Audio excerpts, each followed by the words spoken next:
โอเคအဲ့တော့ကောကန်ရနေပြီးတော့မှရောရှင်တစ်ထိရင်းခောက်ပြန်လာကြည့်မယ်နော်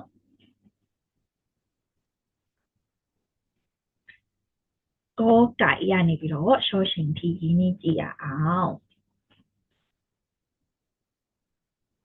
အဲ့တော့ကောကိုင်အရင်ဆုံးသူ့ရဲ့အတန်ထွက်လေးလိုက်ဖတ်မယ်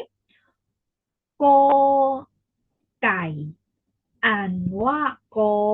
သူ့ရဲ့အတန်တုံးကိုရှည်လေးသွားမယ်ကောကိုင်အန်ဝါကောကိုင်ဆိုတဲ့စကားလုံးကတော့ကြက်ကိုပြောတာဥပမာကြက်ကြော်လို့ပြောချင်ရင်ကိုင်ทอดไก่ทอดဥပမာไก่ทอด KFC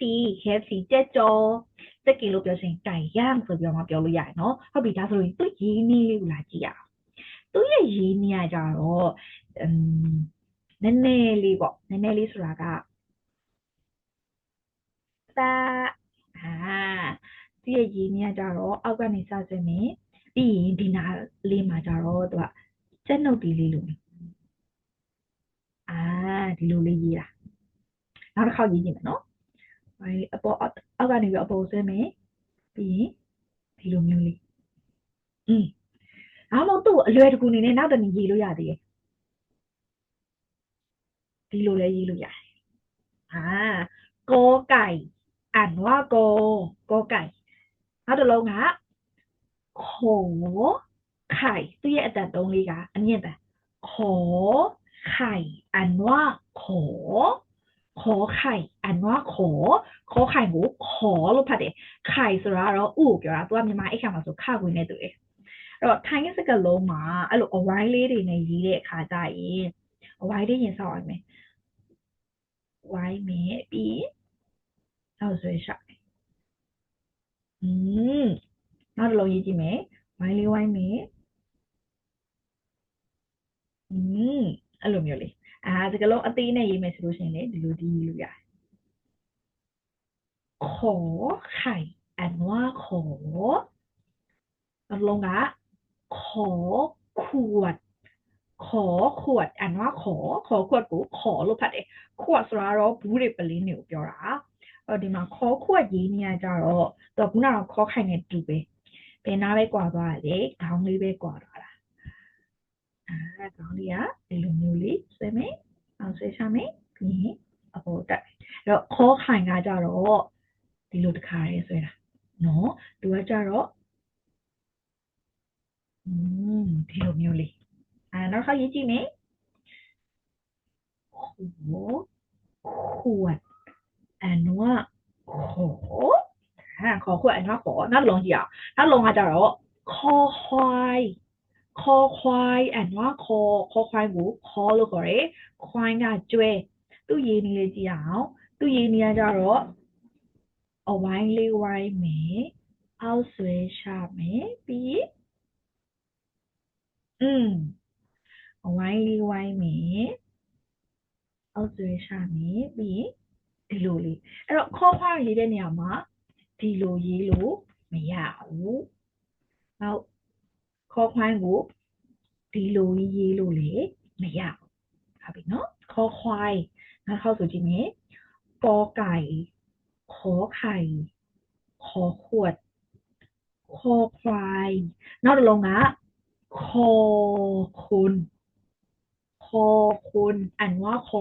คุณကိုတော့ခေါ်လို့ဖတ်တယ်ခွန်းဆိုတာကတော့လူအဲ့တော့လူဦးရေတယောက်နှစ်ယောက်နေရာမှာလည်းဒီခွန်းလို့သုံးလို့ရတယ်ဥပမာ1คน2คน3คน4คนအဲ့လိုနေရာမှာလည်းသုံးလို့ရတယ်ခေါ်คุณက sorry ခေါ်คุณကခေါ်ခွိုင်းနဲ့ရင်းနှီးချင်းတူတယ်ဘယ်နာလေးပဲကွဲသွားလဲဆိုခုနကတော့ဒီပဲခေါင်းလေးပဲကွဲသွားတာအဝိုင်းလေးဝိုင်းမယ်အောက်ဆွဲချမယ်ပြီးရင်အဝိုင်းလေးဝိုင်းမယ်အောက်ဆွဲချမယ်ပြီးရင်ခေါင်းလေးကဒီလိုလေးဆွဲမယ်คอคุณอ่านว่าคอ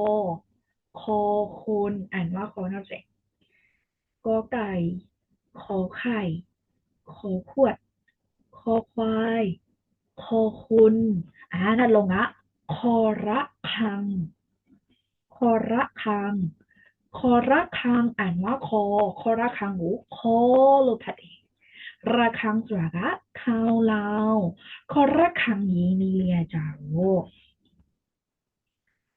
ဝိုင်းလေးဝိုင်းမယ်သူကခုနကတော့ကခေါ်ခွက်စာရေးလိုမျိုးဝိုင်းလေးဝိုင်းမယ်အောက်ဆွဲရှာမယ်ပြီးလို့ရှိရင်ဒီကနေပြီးတော့မှပြန်ဝိုင်းဝိုင်းလေးဝိုင်းမယ်အောက်ဆွဲရှာမယ်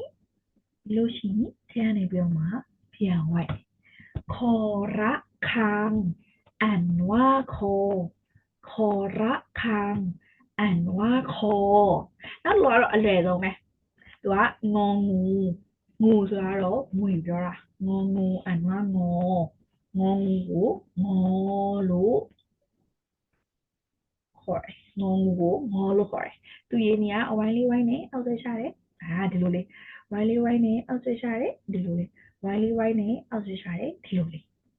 သူရင်းနေကတော့လွယ်ဒီလိုလေးပဲงองูอ่านว่างององู